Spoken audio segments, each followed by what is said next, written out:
Assalamualaikum warahmatullahi wabarakatuh. Selamat pagi anak-anak. Hari ini kita akan melanjutkan pelajaran IPA yang kemarin. Kalau kemarin kita belajar tentang sistem peredaran darah manusia, tapi kalian baru belajar tentang nama-nama bagian jantung, nama-nama bagian pembuluh darah, dan nama-nama penyakit ya. Sekarang kita akan belajar tentang sistem peredaran darahnya. Ya, jadi nanti sistem peredaran darah itu ada dua ya. Tapi Bu Rima mau jelaskan dulu bagaimana alur kerja dari peredaran darah ini. Kemarin jantung, ini Bu Rima, ini gambar jantung ya. Ini jantung. Jadi dalam sistem peredaran darah manusia itu ada 3 organ yang penting. Ada 3 yang penting ya. Ada jantung sendiri, jantung.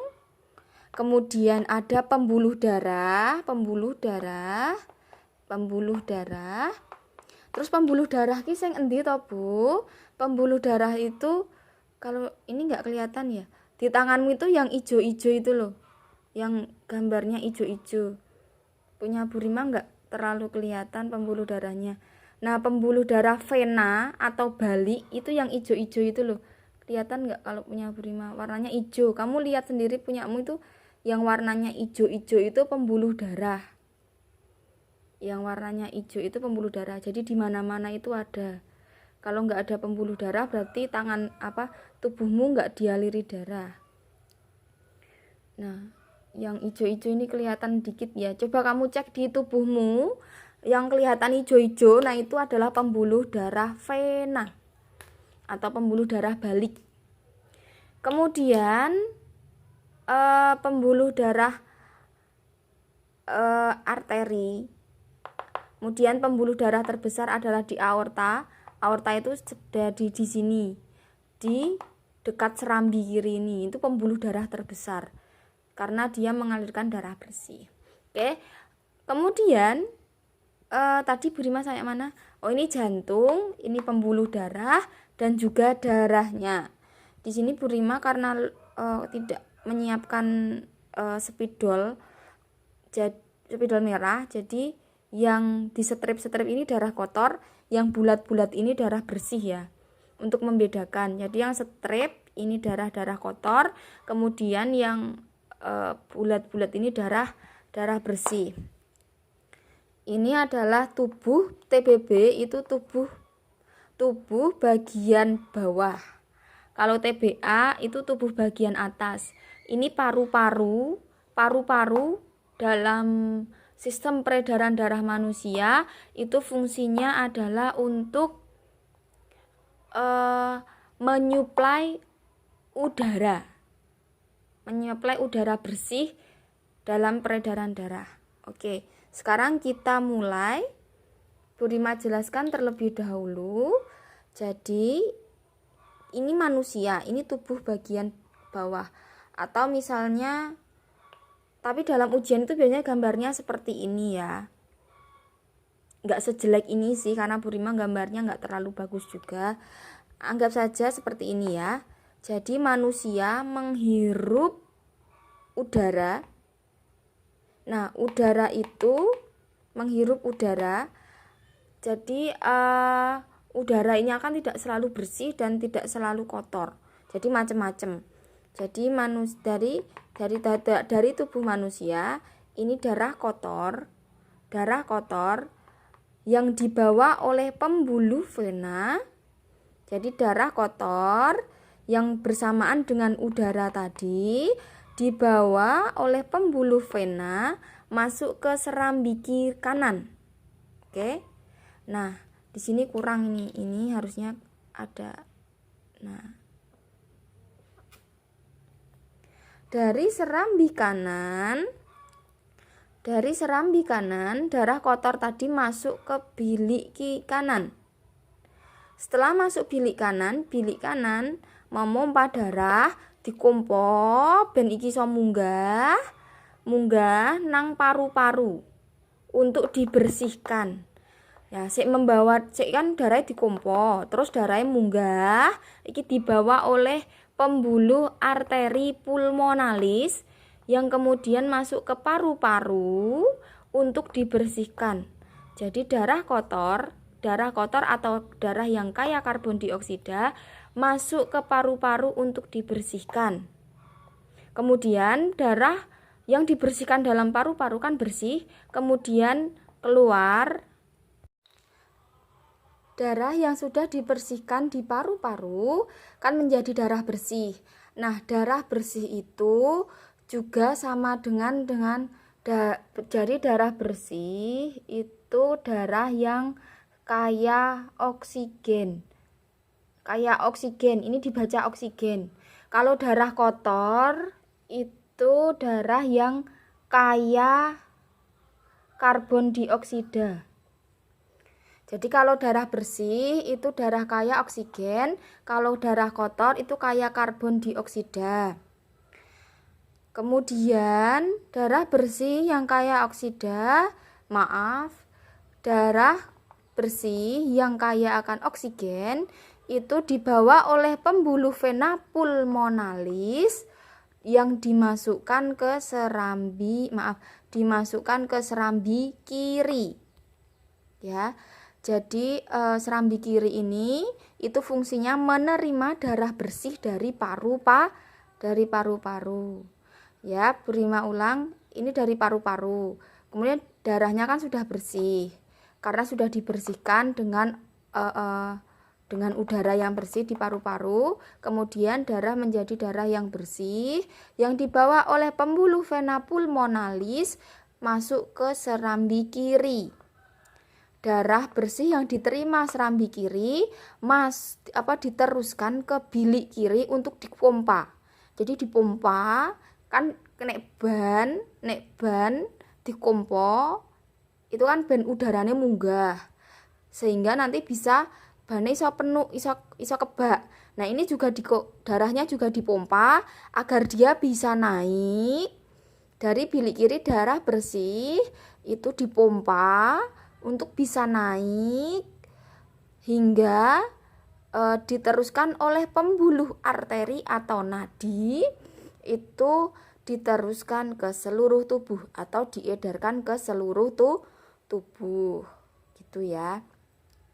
Oke, jadi serambi ini fungsinya menerima darah. Kalau kanan itu kotor, kalau kiri itu bersih.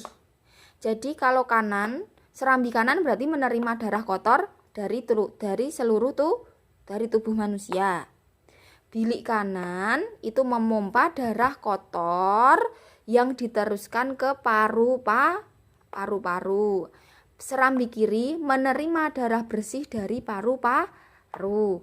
Bilik kiri memompa. Bilik itu fungsinya ngompo. Nek serambi fungsinya menerima, nek bilik fungsinya memompa. Ya.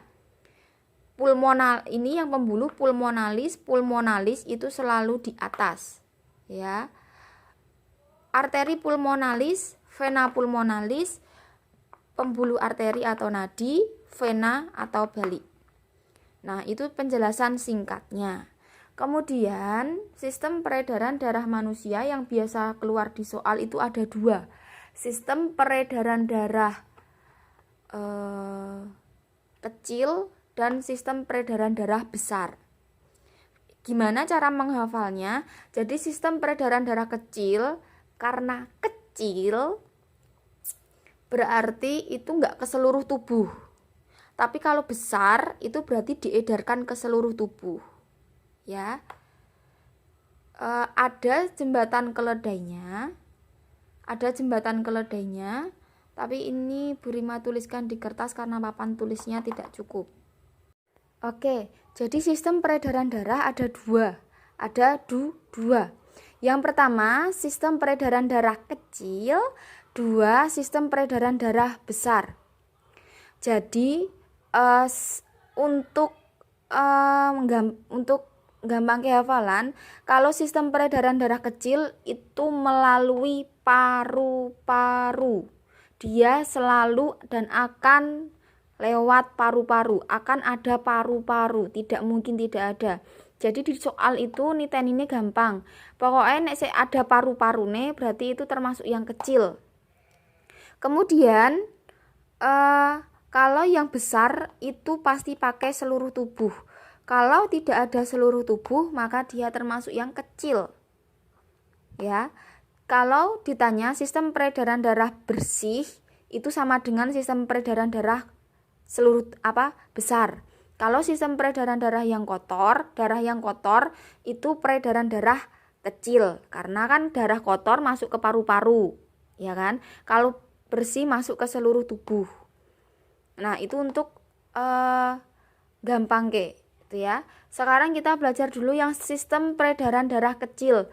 Jadi kalau yang kecil itu dia naik ke atas sampai paru-paru, kalau dia yang besar berarti dia ke seluruh tubuh manusia, termasuk yang tubuh bagian atas. Jadi nanti dialirkan. Ya, gambarnya seperti ini. Kemudian untuk menghafalkannya, Bu Rima ada jembatan keledai untuk mudahnya.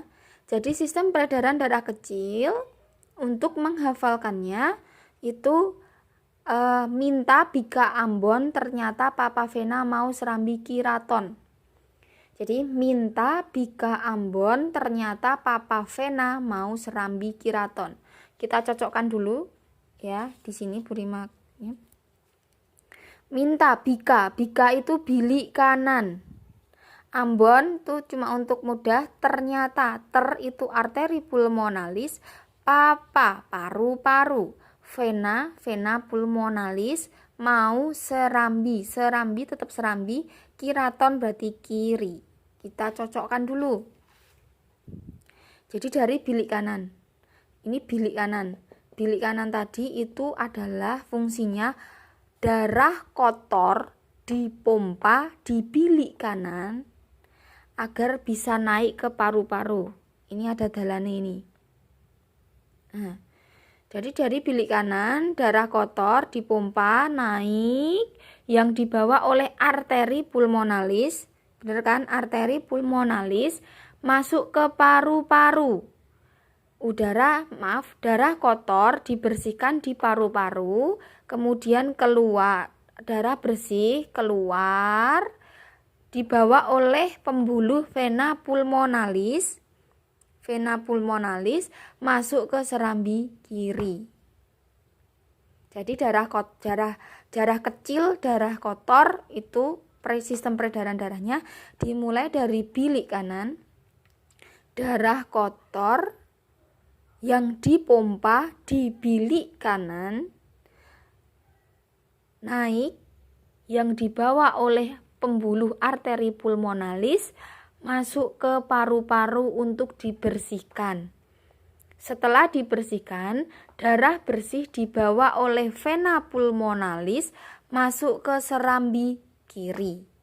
Itu adalah sistem peredaran darah kecil. Ya. Cukup ya. Sekarang kita masuk ke sistem peredaran darah besar. Sistem peredaran darah besar.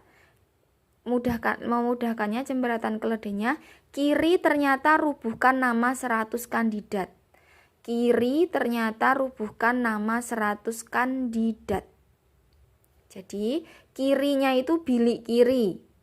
Ter itu arteri, rubuh itu seluruh tubuh, na itu vena, 100 itunya 100 itu C-nya adalah serambi, kandidat kannya itu kanan. Kita cocokkan dulu.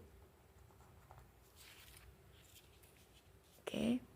Jadi sebenarnya ini cuma terusan. Tadi darah dari sistem peredaran darah kecil, darah itu kan diterima di serambi kiri. Kemudian darah bersih dari serambi kiri, diteruskan ke bilik di bilik kiri. Jadi darah bersih yang diterima di serambi kiri diteruskan ke bilik kiri. Darah bersih di bilik kiri, ya. Darah bersih di bilik kiri dipompa hingga darahnya naik. Darah bersihnya naik yang dibawa oleh pembuluh arteri atau disebut nadi. Pembuluh nadi masuk ke seluruh tubuh, yang diedarkan ke seluruh tubuh.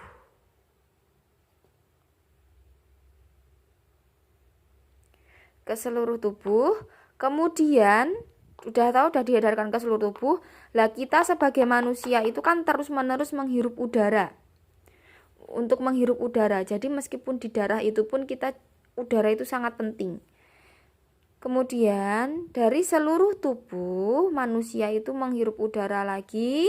Kemudian darah yang ada udaranya itu, udara kotornya itu dibawa oleh pembuluh vena dari seluruh tubuh masuk ke vena, masuk ke serambi kanan. Jadi Bu Rima ulang sekali lagi, sistem peredaran darah besar. Ya.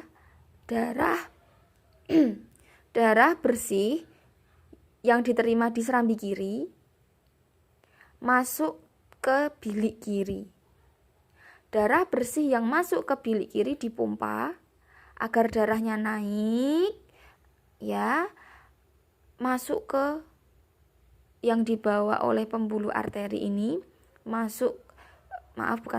bilik kiri. Darah bersih yang dipompa di bilik kiri diedarkan oleh pembuluh arteri ke seluruh tubuh yang bersih. Kemudian dari seluruh tubuh ini manusia menghirup udara lagi.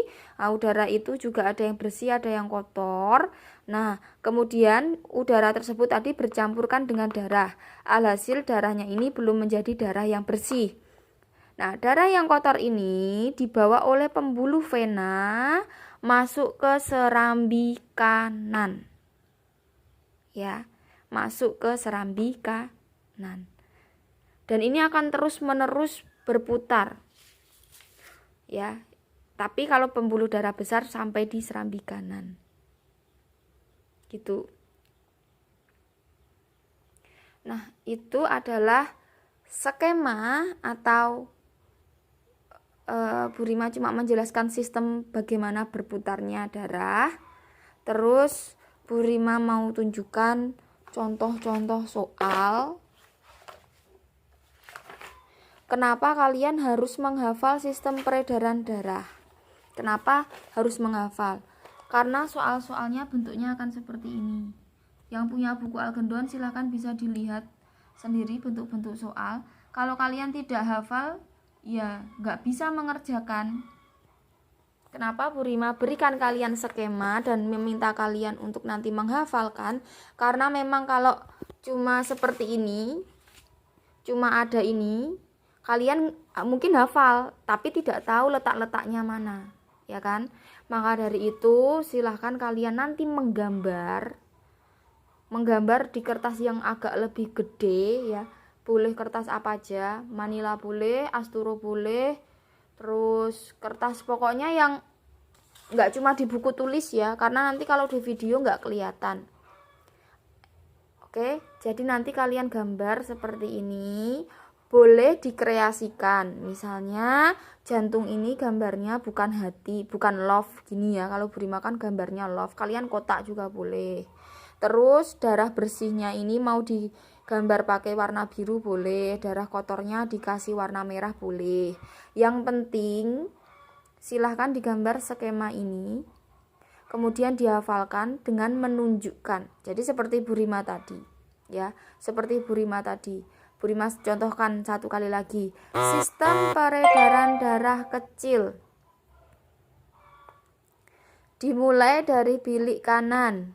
Jadi darah kotor dipompa oleh bilik kanan hingga naik yang dibawa oleh pembuluh arteri pulmonalis masuk ke paru-paru untuk dibersihkan. Kemudian darah yang bersih keluar dari paru-paru dibawa oleh pembuluh vena pulmonalis masuk ke serambi kiri. Nah, itu adalah contohnya, ya. Silahkan bagi yang belum jelas videonya boleh diputar-putar, atau yang punya referensi lain selain Bu Rima silahkan boleh. Yang penting sistem peredaran darahnya benar ya. Nah, nanti video juga dikirimkan ke Bu Rima. Jadi Bu Rima ulang sekali lagi, tugasnya adalah menggambar skema di kertas yang tidak di buku tulis, karena di buku tulis itu kecil dan kalau di video nggak kelihatan. Jadi silahkan gambar di kertas yang besar ya. Kertas yang besar ya, ukurannya A3, buku A3 itu boleh, buku gambar A3 itu juga boleh. Terus Asturo boleh, Manila boleh, kertas buffalo juga boleh, yang penting terlihat di kamera saat di video ya. Oke, sekian pembelajaran IPA kali ini, banyak kurangnya mohon maaf. Wassalamualaikum warahmatullahi wabarakatuh.